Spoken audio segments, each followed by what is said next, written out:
জিলহজ মাসকে কেন্দ্র করে কোরআন কারীমে আল্লাহ তাআলা কসম কাটলেন ওয়াল ফাজরি ওয়া লায়ালিন আশর। আল্লাহু আকবার। আল্লাহ তাআলা কোরআন কারীমে সূরাতুল ফজরের ভিতরে আল্লাহ তাআলা জিলহজ মাসের 10 রাত্রির কসম কেটে এই কথা বলেন ওয়াল ফাজরি ওয়া লায়ালিন আশর। শপথ হলো ওই ফজরের শপথ এবং শপথ 10 রাত্রির জিলহজ মাসের এই 10 রাত্রির শপথ কেটেছেন কে? এই জিলহজ মাসের প্রথম 10 দিনের ফজিলত আল্লাহ তাআলা এখানে অনেক কিছু বুঝিয়েছেন। বিশ্বনবী সাল্লাল্লাহু আলাইহি ওয়াসাল্লাম বলেছেন, ও আমার উম্মতেরা জেনে রাখো, মা মিন আইয়ামিন আহাব্বু ইলা আল্লাহি আন ইউতাআব্বাদা লাহু ফীহা মিন আশরি যিল হিজ্জাহ। আল্লাহ তাআলার নিকট জিলহজ মাসে প্রথম 10 দিনের ইবাদত অপেক্ষা অধিক পছন্দনীয় আর কোন ইবাদত আল্লাহর কাছে নাই। সুবহানাল্লাহ। জিলহজ মাসে এই প্রথম 10 দিনের ইবাদত অপেক্ষা আল্লাহর কাছে আর কোন ইবাদত রমাদানের পরে আপনি সুবহানাল্লাহ পড়বেন না।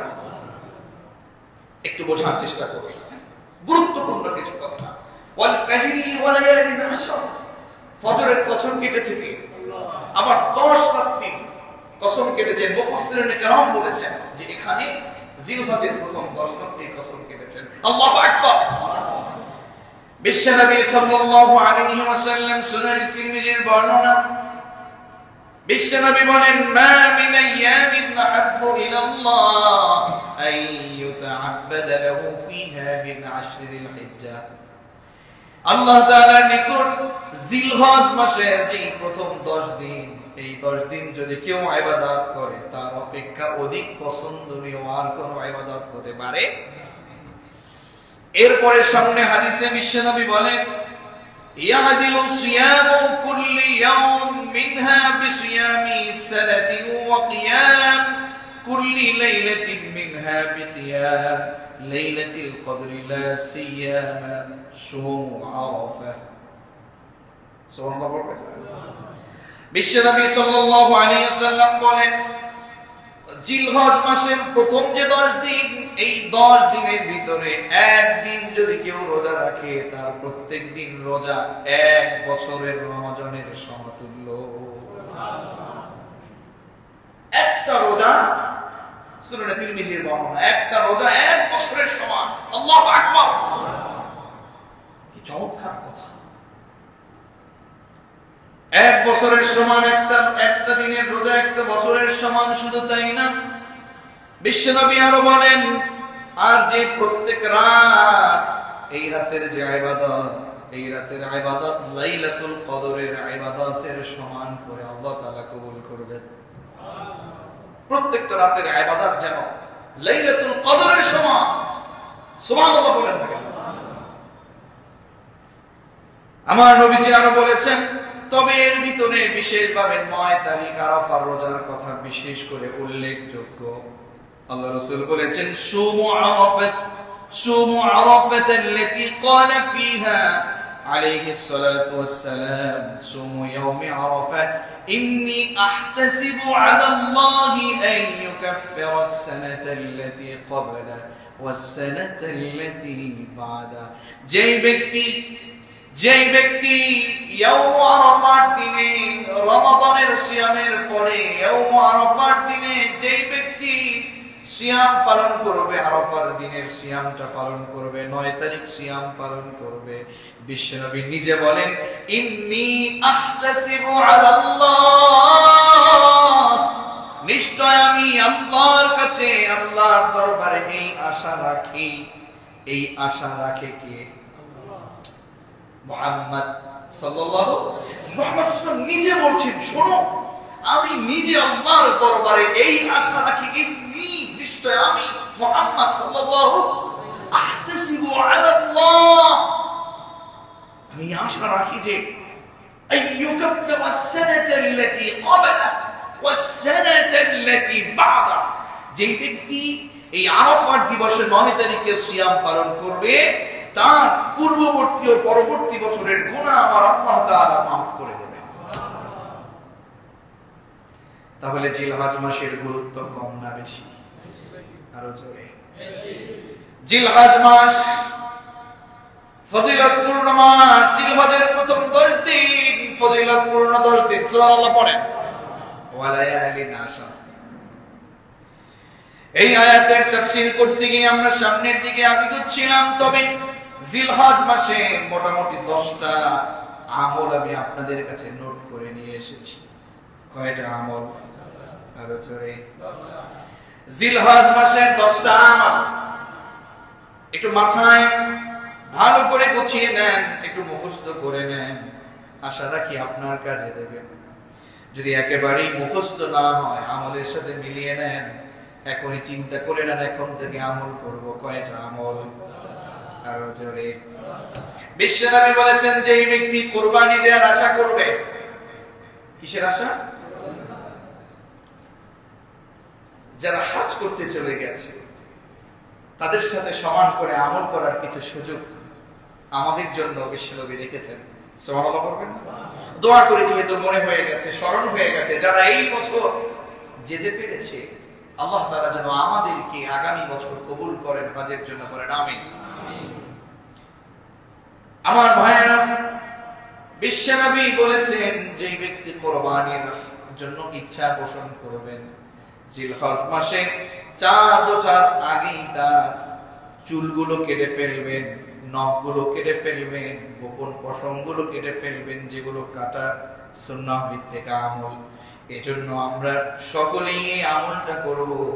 আর কুরবানি দেওয়ার আগে আর চুল, নখ এগুলো আর কাটা যাবে। নাম্বার 1, নখ এবং চুল এগুলো কাটা যাবে না কুরবানি দেওয়ার আগ পর্যন্ত। আজকের আসরের সালাতের পরে তথা মাগরিব সালাতের আগেই আপনাকে শেষ করতে হবে। চুল যদি কাটতে চান এই সামনের 10 দিনে কুরবানি না করে আর কাটা যাবে। নখ আগে কেটে ফেলবেন। নখ নেই, এটা আগে কেটে ফেলবেন। কখন? আগে কেটে ফেলবেন মাগরিব সূর্যাস্ত হয়ে গেলে আর কুরবানি করার আগ পর্যন্ত কাটবো না। তাহলে একটা আমল আমাদের জন্য কবুল করবে কে? 2 নম্বর জিলহজের আমল হচ্ছে জিলহজ মাসের প্রথম 9 দিনই রোজা রাখা। কি রাখা? কারণ আমি বলেছি তিরমিজির হাদিস থেকে, এক দিনের রোজা কয় বছরের সমান? সবাই বলেন 1 বছরের সমান। আল্লাহু আকবার। একটা রাত লাইলাতুল কদরের সমান সমতুল্য হয়ে যায়। সুবহানাল্লাহ। তাহলে এই দিনগুলোতে রোজা রাখার চেষ্টা বেশি করা। একেবারে যদি একেবারেই সম্ভব না হয়, আরাফার দিনে তথা 9 তারিখে কুরবানির আগের দিনে অবশ্যই রোজাটা রাখার চেষ্টা করতে ইনশাআল্লাহ। 3 নম্বর আমল হচ্ছে, যেহেতু আল্লাহর কাছে এই জিলহজের প্রথম 10 দিন অনেক গুরুত্বপূর্ণ, তাহলে আল্লাহকে বেশি বেশি স্মরণ করা তথা জিকির করা উচিত। কথা বলো ঠিক কিনা? 3 নম্বর আমল হচ্ছে বেশি বেশি পরিমাণে আল্লাহ স্মরণ করা, বেশি বেশি পরিমাণে আল্লাহ জিকির করা। করা যাবে না ইনশাআল্লাহ? বেশি বেশি আল্লাহ স্মরণ করা, জিকির করা। 4 নম্বর হচ্ছে বেশি বেশি পরিমাণে তাকবীর পড়া। কি পড়া? তাকবীর পড়া। আল্লাহু আকবার, আল্লাহু আকবার, আল্লাহু আকবার, লা ইলাহা ইল্লাল্লাহ, আল্লাহু আকবার, আল্লাহু আকবার, ওয়া লিল্লাহিল হামদ। পড়া যাবে না ইনশাআল্লাহ? অন্তত একেবারে না পারলে বেশি বেশি আল্লাহু আকবার পড়া। কি পড়া? একটু পারলে আল্লাহু আকবার, আল্লাহু আকবার, লা ইলাহা ইল্লাল্লাহ, আল্লাহু আকবার, আল্লাহু আকবার, ওয়া লিল্লাহিল হামদ। এতে আপনার ভিতরে বিনয় চলে আসবে। কি চলে আসবে? কি বললেন আপনি বুঝেন? আল্লাহু আকবার সবচেয়ে বড় কে? সবচেয়ে বড় কে? আল্লাহু আকবার সবচেয়ে বড় আল্লাহ। লা ইলাহা ইল্লাল্লাহ, আল্লাহু আকবার। আল্লাহ ব্যতীত আর কোনো আইন নাই, বিধানদাতা নেই, ইলাহ নাই, তিনি ছাড়া আর কোনো মালিক নাই। আল্লাহু আকবার, আল্লাহ সবচেয়ে। এই জন্য আমাদেরকে আমলটা বেশি বেশি করা, তাকবীর বেশি বেশি পাঠ করা। তারপরে হচ্ছে 5 নম্বরে আমল হচ্ছে যথাসম্ভব সাদাকা করা। কি করা? সাদাকা করা, দান করা। দান করলে লাভ না লস? দান করলে অন্তরটা বড় হয়, আল্লাহ কবুল করে। যে ব্যক্তি আল্লাহকে খুশি করে মধ্যম পন্থা অবলম্বন করে দান করে, আল্লাহ তাআলা তার প্রিয় বান্দাদের কাতারে তাকে কবুল করে। আল্লাহ কি বলছেন? وَالَّذِينَ إِذَا أَنفَقُوا لَمْ يُسْرِفُوا وَلَمْ يَقْتُرُوا وَكَانَ بَيْنَ ذَلِكَ قَوَامًا। আল্লাহু আকবার। রহমানের প্রিয় বান্দা হচ্ছে তারা মধ্যম পন্থা অবলম্বন করে দান করে যারা। সুবহানাল্লাহ। তাহলে দান করার দরকার আছে না নেই? জিলহজ মাসের এই 10 দিনে বেশি বেশি দান করার চেষ্টা করা 5 নাম্বার। 6 নাম্বার আমল হচ্ছে, যেহেতু আল্লাহর কাছে এই 10 দিন অনেক গুরুত্বপূর্ণ, তাহলে এই 10টা দিনে বেশি বেশি সব সময় অবিরত দোয়ার আমল চালু রাখা, দোয়া করা আল্লাহর কাছে। পারা যাবে না বেশি বেশি দোয়া করা। 7 নাম্বার হচ্ছে শুধু শুধু না থাকা, একটু বেশি বেশি নফল ইবাদত করা, বেশি বেশি নফল ইবাদত করা। সময় পেয়েছি 2 রাকাত সালাত, কাজে আছি, জিকির করা শুরু করে দেই, লা ইলাহা ইল্লাল্লাহ, লা ইলাহা ইল্লাল্লাহ, লাভ না লস? এরপরে 8 নাম্বার হচ্ছে আন্তরিকভাবে তওবা করা। জিলহজ মাসের 8 নাম্বার আমল আন্তরিকভাবে তওবা করা। আপনারা যারা একটু দেরি করে এসেছেন, অনেকটা পেছনে পড়ে গেছেন, 8 নম্বরে আমল চলে এসেছে। জিলহজ মাসের 8 নাম্বার আমল হচ্ছে আন্তরিকভাবে তাওবা করা। মানে হচ্ছে আপনার অন্তর থেকে নিজেকে গুনাহের পথ থেকে ফিরিয়ে আল্লাহর পথে অবিচল থাকা। আর গুনাহ করা যাবে না, আর অপরাধ করব না। কতবার গুনাহ করব? কবে যেন চলে যাব, কবে যেন আমার নাম মসজিদের মাইকে এলান শুরু হয়ে যাবে, অমুকের ছেলে আর দুনিয়াতে বেঁচে না। ঠিক কি না বলেন? আমার বন্ধুগণ, 9 নাম্বার হচ্ছে সামর্থ্য যদি থাকে, অর্থের সামর্থ্য যদি থাকে, আর তার উপর যদি হজ ফরজ হয়ে যায়, তবে হজ করতেই হবে। তবে আমলের ব্যাপারে বলা আছে, যদি সামর্থ্য থাকে তাহলে হজ এবং উমরা করা, হজ এবং উমরা করা। 10 নম্বর আমল হচ্ছে সামর্থ্যবান হলে তাকে কুরবানি করতে হবে। কি করতে হবে? বলেন বলেন। বিশ্বনবী বলেছেন, যেই ব্যক্তির উপরে কুরবানিটা ওয়াজিব, কুরবানি করার মতো সামর্থ্য যার কাছে আছে, ওই ব্যক্তি যদি কুরবানি না করে, ফালাম ইউদাহি, ওই ব্যক্তি যদি কুরবানি না করে, সে যেন আমার ঈদগাহে ঈদের নামাজ পড়তে না আসে। আমরা সামর্থ্যবান হয়েছি, কুরবান করতে চাই না, টাকা চলে যাবে, মানুষকে দিতে হবে না। এটা মানুষকে দেবার জন্য নয়, আপনার নিজেকে গুছিয়ে তাকওয়ার পথে নিয়ে যাবার জন্য। ঠিক কি না বলেন? কেন? আসুন সামনে আগাচ্ছি। আমি শেষে একটু রিভিশন দেওয়ার চেষ্টা করবো, যারা দেরিতে এসেছি, জিলহজ মাসের আমলগুলো আমরা জেনে যাবো ইনশাআল্লাহ। তাহলে কুরবানি নিয়ে আমরা এখন সামনের দিকে আগাবো ইনশাআল্লাহ। কুরবানি, আপনি আমি যে কুরবান করি, কুরবানি এটা কি শুধু গোশত খাওয়ার না? কথা বলেন না কেন? কুরবানি কি শুধুমাত্র পশু জবেহের না?